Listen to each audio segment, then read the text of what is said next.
Welcome back, and we're right on time, you can hear. So pleasure now to introduce David Gamez.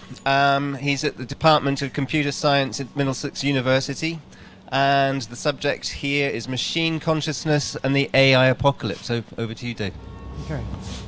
Okay, hello. So my name's David Gamez. I feel slightly weird sitting down, but I'll work with it. I'm Department of Computer Science, Middlesex University, and I'm going to talk about machine consciousness and the AI apocalypse. So as Robert talked about yesterday briefly, there's a kind of ambiguity to the apocalypse. Is it possible to turn off the heater, actually? Yeah, cheers. Okay, yes. Okay. So we typically think of apocalypse as this kind of mass destruction when everyone dies and, things get blown to bits. But real apocalypses, or at least the apocalypses in sort of religion, are often got a positive dimension as well, right? The destruction ushers in a new era in which, good triumphs over evil, the righteous are saved, and so on and so forth. So whether an apocalypse is good or bad depends on who you are, right? If you're one of the saved, one of the just, then it's great that all these evil people are wiped out by the flood or by the apocalypse, by the nuclear explosions or whatever. Whereas if you're evil, obviously that's a bad thing, yeah? Again, if humans blow themselves to bits with nuclear weapons, right, then that's great for cockroaches, but bad for humans, right? And the same goes for the robot apocalypse or the AI apocalypse, right? Maybe the AIs will wipe us all out and, crunch on our skulls on some kind of dusty battlefield, right? But that'll be great for the robots, right? And maybe that'll be good for consciousness too, yeah? So I'm going to look at both of these aspects of apocalypse in this talk. So what I'm going to do first is sort of briefly talk you through some of the work on machine consciousness, which I'm guessing most of you are not very familiar with, to give you some kind of context. And then I'm going to talk through, that's better, right. Then I'm going to talk you through how this all relates to the AI apocalypse. So my own research has been I've done bits and bobs on AI, but it's been more focused on the machine consciousness stuff, and so that's what I'm going to focus on here. Okay, so this is a little bit of a potted history on machine consciousness. So in about the 1980s, very roughly, then people started to think about consciousness again. So we had these long, dark days of behaviorism with black boxes and Skinner boxes and pigeons pecking at lights and all this kind of stuff. And then in the 1980s, people said, well, this stuff sucks. Let's actually try and think about what's going on inside the brain, inside the mind, and try and understand that instead. And then in the 1990s, you got kind of Crick and Koch were the sort of main pioneers in this area. They were starting serious scientific work on what's called the neural correlates of consciousness. So they were trying to, and I'll talk a little bit about this later as well, but they were trying to figure out what's going on in the brain when you're conscious, and how is that different from what's going on in the brain when you're unconscious. So lots of experiments on monkeys and some experiments on people as well, trying to work out what's the sort of neural or brain correlates of consciousness. And linked to this, there was this kind of emergence of research on machine consciousness. So people were saying, well, hey, if we can figure out what's going on in humans when they're conscious, maybe you can put that into a machine as well. Maybe you can build smarter AIs, and maybe that can also help us to understand human consciousness. So this is this kind of area called machine consciousness or artificial consciousness. And one of the landmark points in this, which is linked up my own history here, is Hollander Troshanko, who got this £500,000 to build a conscious robot from the EPSRC. So I did my PhD on machine consciousness as part of this project in 2004, and I'll mention a little bit of the work that was done on that. So if you're interested in machine consciousness, which of course you should be, right, because it's good stuff, then there's various few publications up there which might be of interest. So machine consciousness is Owen Holland, who's one of the pioneers in this area, a collection of collection of essays on it. There was an international journal of machine consciousness for a while, edited by Antonio Cella, who also edited this book on artificial consciousness. And if you want, the best stuff on machine consciousness, then you can read my book, which just came out last month. And I'll mention that a little bit at the end as well. And there's a couple of review papers there as well, if you're interested, in reading more about this. It's also appeared in the popular media, so there's just a few examples, and there's a ton of stuff. I've just been watching a bit of Black Mirror, right? So there's loads of stuff on machine consciousness and Black Mirror and other these popular kind of box set kind of stuff. But transcendence is an example of machine consciousness, right? Because you're uploading a consciousness into a computer, and the consciousness exists in the computer. And then you got Ex Machina, which is all this kind of Turing test for whether this woman's conscious or not, whatever her name is, I can't remember now. And Chappie kind of explicitly dramatizes that possibility with a consciousness being transferred into this robot and all this kind of stuff. Yeah. Unfortunately, a lot of this stuff's nonsense, but it's kind of interesting, popular awareness kind of thing. So to to kind of understand what machine consciousness is all about, I think it's helpful to kind of break it down a bit, because people often get confused about what's meant by machine consciousness, and it's sort of helpful to think about the different types of machine consciousness, and then that'll help us talk about the different kinds of AI apocalypse, good or bad, that might result from this work on machine consciousness. So I'm going to talk through these in much more detail, but my rough categorization is as follows. We've got machines that are kind of replicating the external behavior that humans have when they're conscious. That's the first kind, MC1. And then we've got models of what's going on inside the brain when we're conscious. These are kind of these computer models of the correlates of consciousness. Then we've got computer models of consciousness itself. So consciousness has a certain structure from a kind of first-person perspective, all the stuff with Husserl, Merleau-Ponty, so on and so forth. And we could build models of that in a computer and use that to control robots. That's MC3. And then we have MC4, which is machines that really have kind of conscious experience, that are actually conscious in the same way that we're conscious. So I'm going to start with MC1. So when we're conscious, we do a bunch of stuff that we don't do when we're unconscious. Like I'm currently alert. I can probably respond to novel situations. I'm a little bit tired. We can inwardly execute sequences of problem-solving steps. We can learn. We can respond to verbal commands. We can have delayed response to stimuli, and so on and so forth. We've got things like the Glasgow Coma Scale, which tries to systematically say, well, what kinds of external behavior are linked to conscious people as opposed to unconscious people.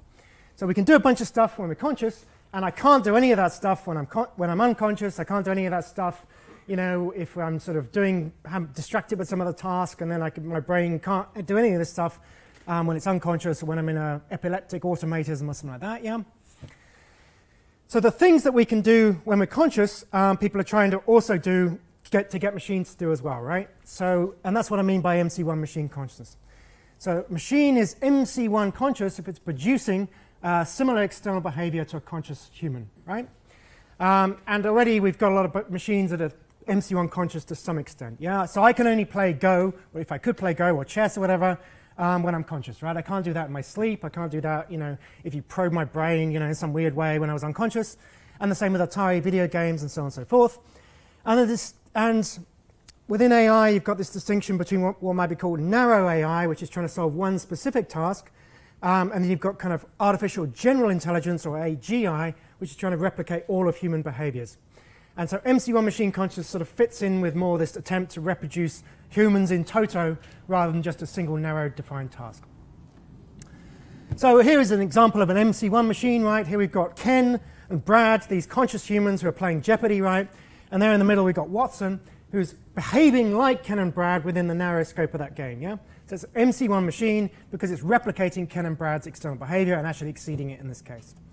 And AlphaGo, the same thing, you know, Lee, you know, can only play Go when he's conscious. He can't play Go in his sleep, probably, unless he's a bit of a pro, right? So maybe he can. But in general, it's a conscious human behavior of Lee, and AlphaGo is replicating that conscious human behavior, a very narrow subset of Lee's conscious human behaviors.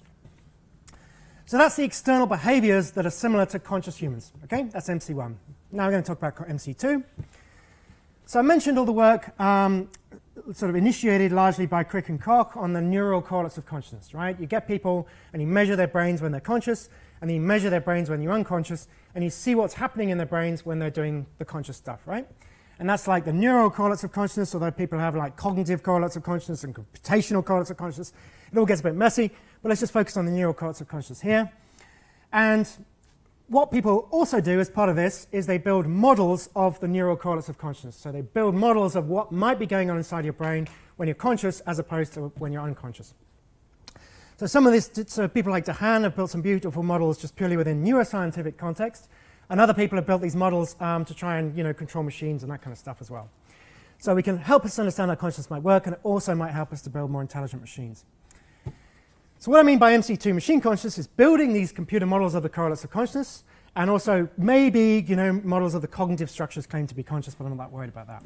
So just to give you a little example, this is a project I was involved with. I was supervising this guy, Zafirios Fountas, and he built this model of what's called a global workspace. So global workspace theory has been very popular both in computer science and in neuroscience. It's a theory about you know, how the neural correlates of consciousness in the brain might work.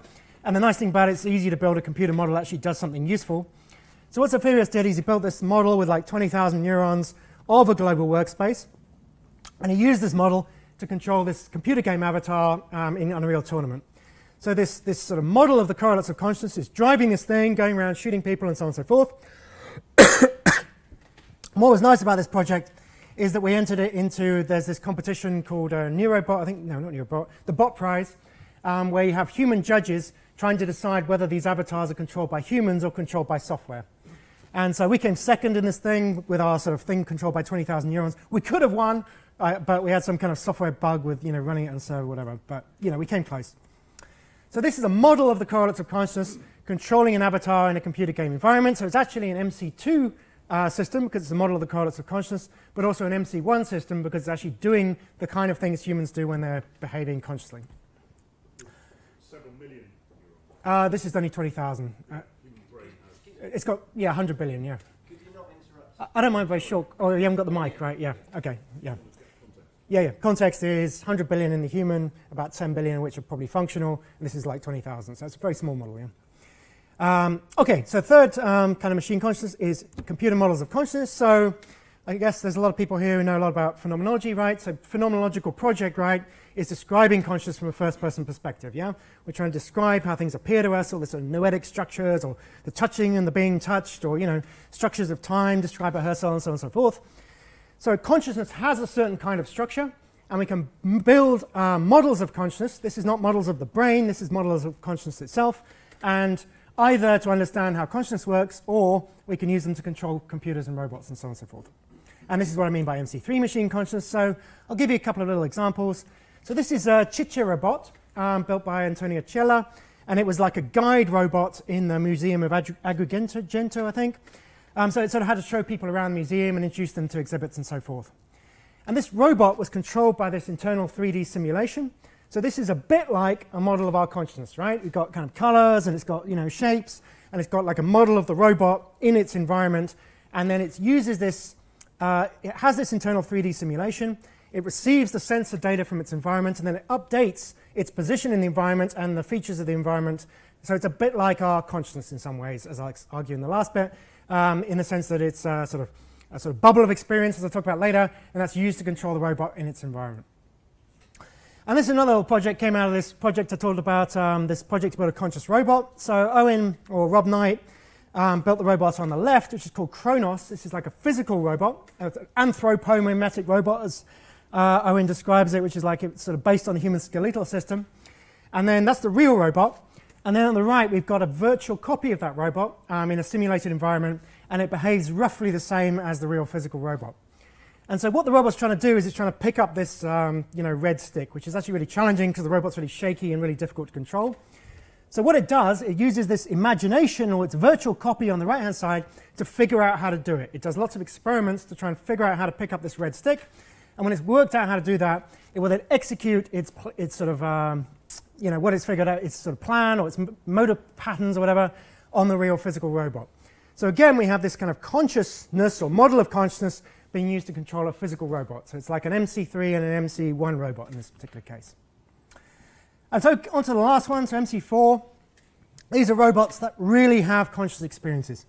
So I've been I haven't had to talk about consciousness, and I'm not going to talk about it in any depth now because it's it's a rather controversial topic. But very roughly, in the very short amount of time I have, what I mean by consciousness is a bubble of experience, okay? So, which is a bubble of space roughly centered on our bodies, and I'll explain what that means with a couple of pictures, probably easier. So here we have a picture of a person in a room, and there's a garage, and this guy's looking at the flowers or whatever. This is something like an objective picture of this person in this room, right? But what they're actually experiencing at this particular moment is a bit more like this, right? So they're kind of in this, limited, they're not experiencing the whole room, right? They're not experiencing the garage, they're not experiencing the roof. They're having a very limited, sort of circumscribed set of experiences, sort of centered on the flowers. And I've represented this from a third-person perspective, so I'm pointing to the laptop, you can see it, right? But this is like a third-person perspective on the body, but we actually look out from our bodies into our worlds, right? So I'm looking out right now from my body into this tent or whatever. This is my conscious experience at this particular point in time. It's got colors, smells, it's a little bit cold, and so on and so forth. And then if the guy looks behind him, then he'll have a different conscious experience or a different bubble of experience. So very roughly, and you have to read the book to get the full picture on this, this is what I mean by consciousness. Yeah? And so now we can say, well, this is what human consciousness is like. So what's robot consciousness going to be like in this MC4 sense? Well, it's going to be the same kind of thing, right? The robot's going to be embodied to some extent. It's going to be looking out through its sensors and experiencing the flower. The flower will have something analogous to our kind of color, because probably not the same because it's got different sensory apparatus.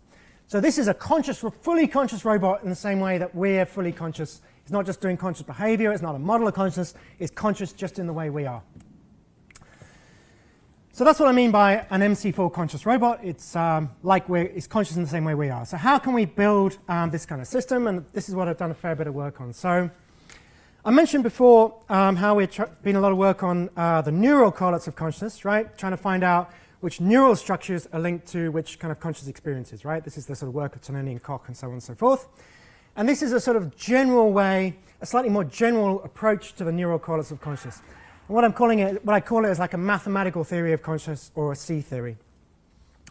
And the idea here, if we really want to work out in detail an accurate description of the relationship between consciousness and the physical world, then we need to do it in this kind of very systematic way. So here on the left, we've got like a physical brain. We measure the states of that physical brain, and then we come up with a formal description of a state of that physical brain. Okay? And then here on the right, we've got a human, and they make a report about their conscious states, and there's a whole bunch of problems concerned with that. And then on the right, we have like a formal description of a conscious state. And so what we're looking for in the science of consciousness is a kind of mathematical relationship between this formal description of the brain and a formal description of the conscious state, such that if you describe your consciousness to me, I can then use my mathematical theory to make a prediction about what your physical brain's doing. And if you describe your physical brain to me, I can then use that mathematical theory to make a prediction about what your conscious state is. It's like a mathematical relationship between the physical world and conscious states.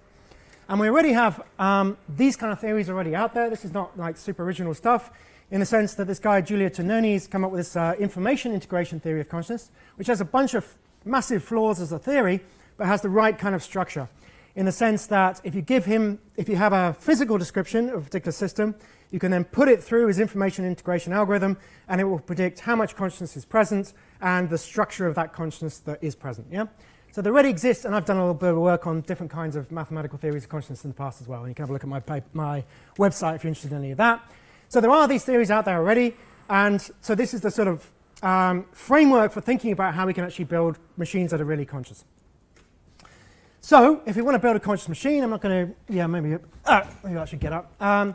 Righty-ho, so we can use this structure to figure out how to build a conscious machine. Wait a minute.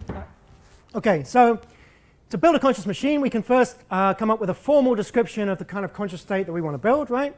Then we pump it through our mathematical C theory. Don't worry too much about the details of that. What this will do is it will generate a description of a conscious physical state that's linked to this particular conscious state. And all of this hangs on having found a reliable mathematical theory of consciousness by studying human consciousness. Okay, we study human consciousness, we get that theory, and then we can convert the description of a conscious state into a description of a physical state, and then we can use 3D printing, neuromorphic chips, or whatever, to actually build a physical computer or robot that has this described conscious state. It all hangs on this finding one of these, which we haven't got yet. Okay, and then we can also do the reverse. So suppose it's got Asimo or whatever. We can then measure, the states of Asimo, convert that into a formal description, pump it through our C theory, and then we can generate a prediction about the Asimo's conscious state, right? We can work in reverse by using our same mathematical theory of consciousness. So that's the dream.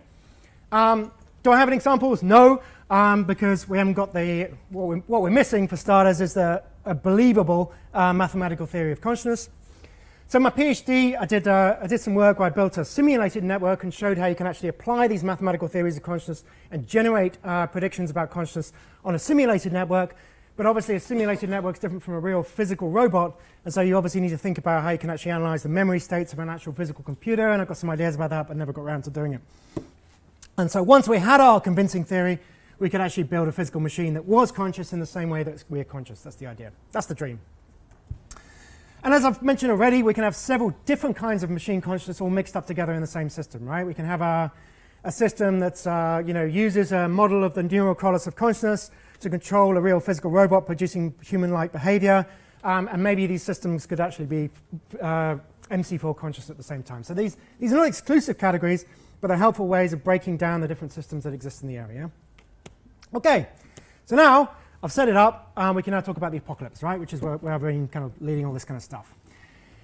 So the only kind of machines that are going to threaten us physically in any way, or even on the internet or whatever, are going to be MC1 machines. That's why I'm making these kind of distinctions. Yeah, we can do all the modeling of the correlates of consciousness, or all the modeling of consciousness we like. We can have machines that are conscious as you like, but they don't actually act in the world in some way. They're not going to kill us, right?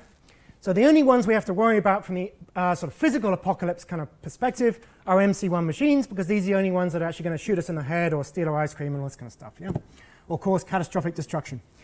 But what's interesting about the MC4 stuff is that they raise a bunch of separate issues about the AI apocalypse, which I'm also going to mention as well. So there's been a lot of brouhaha over the last 5 years about MC1 machines taking over the world, and fueled by the Terminator, as was explained in the previous talk. And although we've done this amazing stuff on Go and Atari video games, most MC1 machines are really stupid, right? They're very inflexible, and they're only capable of very limited, very narrow subsets of human behavior. So really, we're a very, very long way from any kind of cataclysmic, large-scale destruction caused by AI.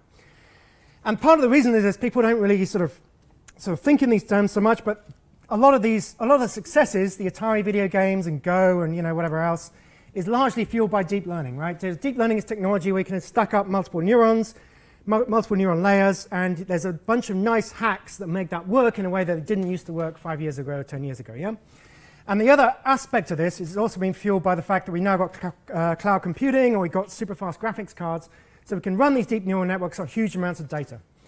And so for certain tasks, deep learning is spectacularly successful, and that's why this whole AI sort of thing has been like blown out of all proportion, really. But deep learning only works on narrow defined tasks with large data sets, right? If you haven't got the data, you're not going to get deep learning to work, yeah? And so if you want to produce flexible, general purpose behavior that can do novel stuff, you're not going to do it with a deep net, or you're going to struggle to do it with a deep net. I think it's pretty unlikely we're going to build MC1 robots based entirely on deep neural networks. And I even went to this conference a couple of months ago where even IBM stood up and say, well, deep nets are great, but we need something else because we're really not going to produce the kind of system we want to produce just using deep neural networks. Okay? So when you look at the news of the latest breakthrough in AI, if it's just like yet another deep net being applied to yet another data set, it's not going to conquer the world anytime soon. Okay? So I think MC1 machines are going to take much longer to develop than recent successes suggest.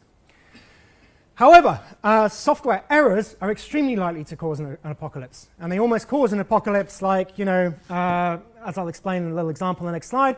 But let's suppose you've got killer robots. I'm all in favor of killer robots, right? They're going to, apart from the point which I take on board that it might lead to more war, but setting aside that point, they're going to save lives on the battlefield, they're going to reduce collateral damage, they're going to reduce friendly fire casualties and all the rest of it. But if we've got killer robots on the battlefield, they're going to be subject to software errors, interference, and so on and so forth. And then they're going to be set on the rampage, and then that's going to be the problem with killer robots. It's not that the killer robots are going to kill people, or that we should have some moral outrage about robots killing people. It's the fact that they're going to go wrong and kill people by accident. Okay?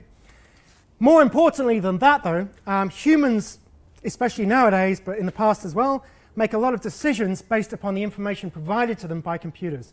And if computers provide the wrong information, they can make absolutely calamitous decisions. And this is the nice, I don't know if you guys have seen this film, The Man Who Saved the World. But the story is all about early 1980s, Cold War at its peak, and the Soviet early warning system said that the Americans were launching a massive preemptive strike, right? So they had all these missiles showing up on the computer screens, and it was like, well, if we don't launch back at them soon, we're going to lose our ability to defend ourselves, and so we should really launch a strike immediately. And so this guy, I'm not privy to all the details, but according to the film at least, and Wikipedia, this guy had to make a decision about whether the computer had a software error in it, or whether it was reporting real information about an attack of the Americans. And he made a decision saying, well, in spite of what the experts say, my hunch is that this is just a software error, and so we're not going to launch a massive preemptive strike, a massive retaliatory strike back against the Americans. And that's why he's called the man who saved the world, right? Because of his decision, we didn't get into nuclear Armageddon. The main point here is that it was the software error or bug in the system that led to incorrect information being fed to people that could have led to nuclear war, and there was similar examples on the American side as well. And, I'm all in favor on the other side of this apocalypse side, so that's the sort of machines wiping people out, which isn't going to happen.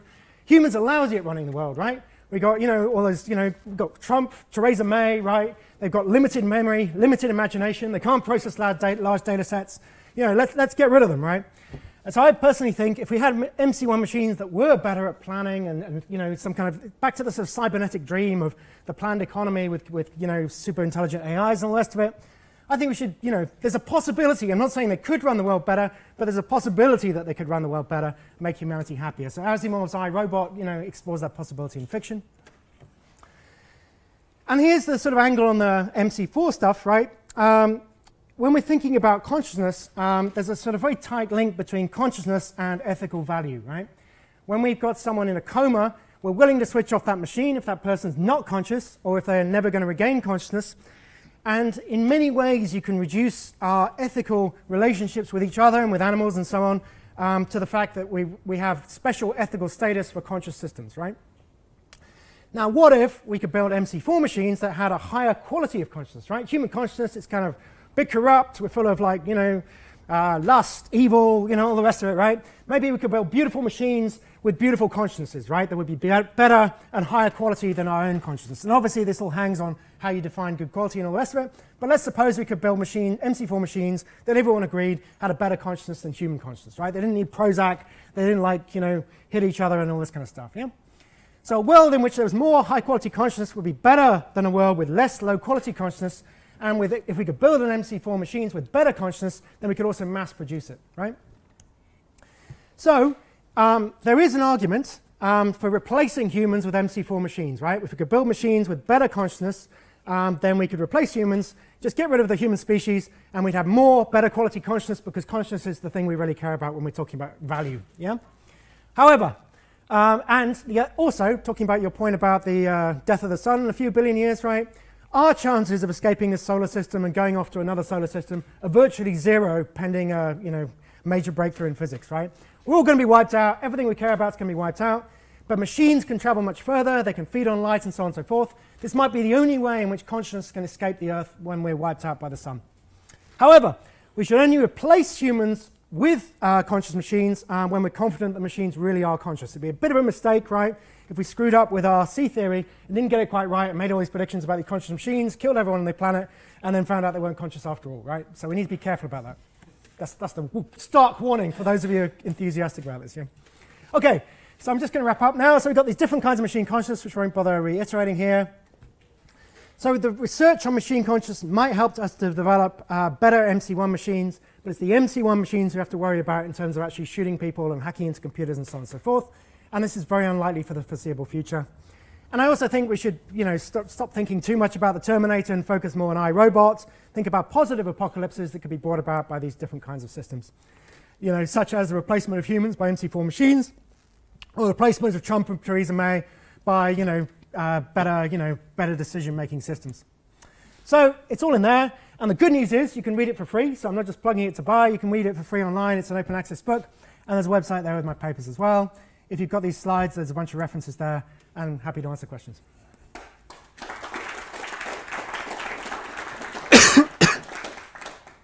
Okay, I'll be surprised if there are no questions. Oh, back here. Hello. You speak about whether having the world sort of run or putting in more MC4 machines might be better because of kind of more higher consciousness than lesser consciousness. I was wondering your personal thoughts, if you're happy to share. Was all your work and your PhD and your experiments, is that because you're looking for that to actually happen, or is it more like a thought experiment that you're wondering about that? Sort of why, essentially, were you looking at the system of making a conscious MC4 machine? Okay, yeah, so partly because I was, you know, doing this as part of a project to build a conscious robot, right? So if you want to build a conscious robot, you've got to measure consciousness somehow, and then, so therefore you need to be able to analyze the system to make predictions about its consciousness. Also, yeah, there's a bunch of kind of ethical questions about, which I didn't mention here, about how you treat conscious machines, right? And so you need to be able to analyze and predict their consciousness in order to do that. And more generally, I'm interested in the sort of, I'm particularly interested in the problem of human consciousness, I suppose, And by studying machine consciousness, you can find better ways of making predictions about human consciousness as well. Because with, if you build a simulation like the neurobot thing I talked about, you've got complete access to all of the data in the simulation, and so therefore you can play around with methods for analyzing the system for consciousness that could be applied to a human when we got better technology for accessing the brain. So it's a great test bed as well for making predictions about human consciousness. Anyone else? If I may, Steve Dolan. Yeah, consciousness, you've defined consciousness through your presentation. Didn't you get a sense of it going beyond experiential, as it were? I mean, is there something about purposiveness in your definition of consciousness, and does that take us into different territory? You know, does M4 imply some sort of moral compass, which is another step beyond purposiveness? Yeah, I sort of define it very simply in terms of this bubble of experience stuff, right? But obviously I'm sort of limited by the sort of visual stuff I can stick up, right? So obviously this kind of bubble experience contains things like pain, and purposiveness, I guess, is kind of vague, but if I was going to cash it out, I might cash it out in terms of there's a bunch of stuff on sort of feelings related to knowing that you've solved an equation, or feelings related, and there's probably feelings or experiential qualities related to kind of purposiveness, which are probably linked to kind of short imaginative sequences, you know, related to the imagined thing. So obviously this is a single static visual representation, but I completely would include that. Everything we experience in different ways, I'd bung in there, yeah.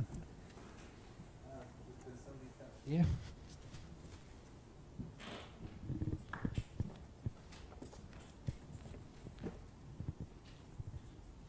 This was kind of a side point that you made, but it was a pretty bold statement, so I hope you don't mind me asking about it.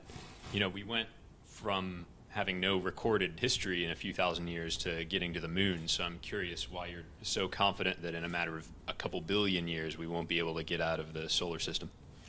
Well, I'm not super confident, right? Obviously, 3 billion years is a bit of time, right? We'll probably wipe ourselves out anyway on the big scale of things. You know, we're just a tiny, you know, speck in the evolutionary, you know, timeline, right? But I think there's real problems about, yeah, so maybe if you had deep freeze technologies or something, but the sheer distances of getting to the next star even, which probably hasn't got a suitable planet anyway, they're really hardcore distances in terms of, you know, light years, 20, how many light years there are, you know. So even to get up to that speed without squishing ourselves, you know, is a massive challenge, right? And then to survive for, you know, thousands of years traveling to the next star, it's really hard to see how we're going to manage that because the cosmic distances are just so huge. But I'm not ruling it out completely, obviously. But a machine can do that. A machine can last for 10,000 years out in space. But whether we can get up to speed without dying and then last for 10,000 years going through space, it's highly... I struggle to see that at the moment. But it's not impossible, of course. Yeah. For one quick question. Yeah, could you bring up one of your diagrams showing the mapping Oh, yeah, with the theory? Yeah, this stuff, yeah? Yeah, so it seems to me that this whole MC4 approach is predicated on a representationalist commitment to what consciousness is. But I would suggest that what consciousness is ontologically in and of itself is distinct to any representation of it, irrespective of how that representation cashes out. So you've pointed to phenomenologists like Husserl, Merleau-Ponty, and you know, we could introduce a whole load of others, more contemporary figures. But fundamentally, the whole theory bottoms out in a commitment to representationalism, I would suggest. So just wanted to get your thoughts on that. So I'm very committed to measurement, but whether I'm committed to representationalism, I'm not sure. Okay, so I've done a lot of work on figuring out how we can get a human to make a report, and then we believe that such that we can then produce a representation, if you like, a description. Yeah, this is like a measurement of a conscious state. And then obviously measurement of physical states a lot less controversial, right?